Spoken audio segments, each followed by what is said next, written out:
Mr. President, let's talk about Vision 25. I've got to know this is a new blueprint for Rwanda following Vision 2020. And I wonder what do you think are the keys to realizing this goal? And can China make contributions? China has already made a significant contribution to what we have already done. Looking at from 2000 to 2020, we had a vision for that period of 20 years. And in that, so many things have happened. China contributed to the modernization of our infrastructure. China has contributed to health, education, and other systems. If you use one word to describe the current China-Rwanda relations, what will it be? It's collaborative. That is one word. But what I want to mean by that word is that China seeks to understand our view, and they want to support what we are doing by understanding what we want.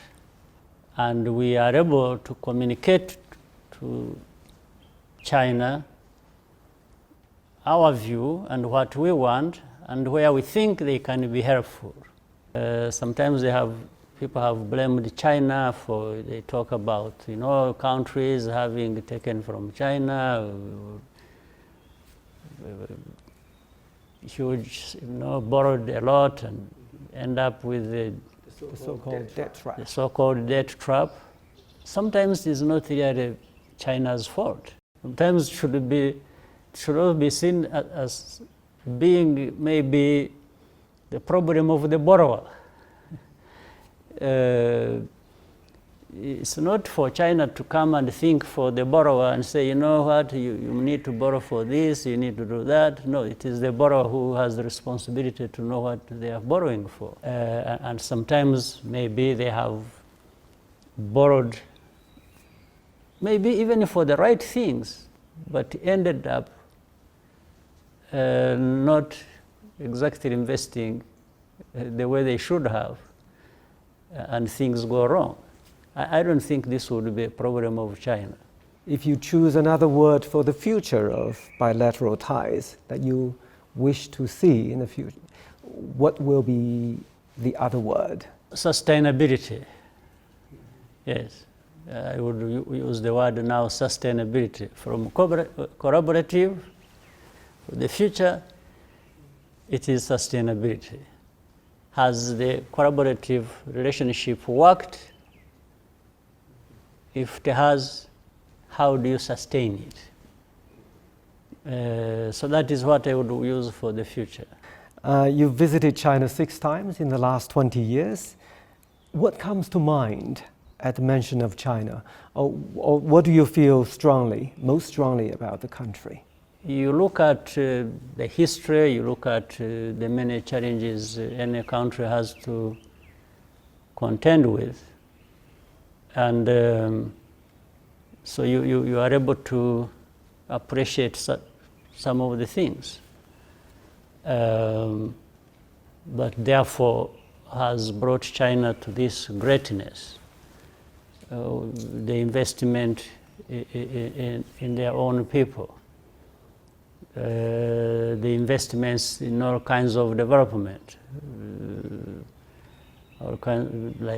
The infrastructure, the educated population, the technology development, and so this one you see with your eyes, you hear, you experience. So these are things that one can say have remarkably happened. And sometimes I imagine governing 1.4 billion people and keep the situation steady and move it forward, and it's not an easy thing. And I wonder how China and Rwanda and other African countries work together to, towards building a fair and just international order and stopping countries from interfering in their own internal affairs. If we were to discover that some things may make sense and we need to look at it, then we shall look at it. If we think some of it is just prejudice, it's malicious, it's biased, we shall keep that in mind and move on with what we have to do, and sort of ignore it. Mm-hmm. Put it aside. Yes, put it aside, move ahead. And the problem is it doesn't have a break. It goes on almost forever. But the other side to it, which is ridiculous in a sense, is that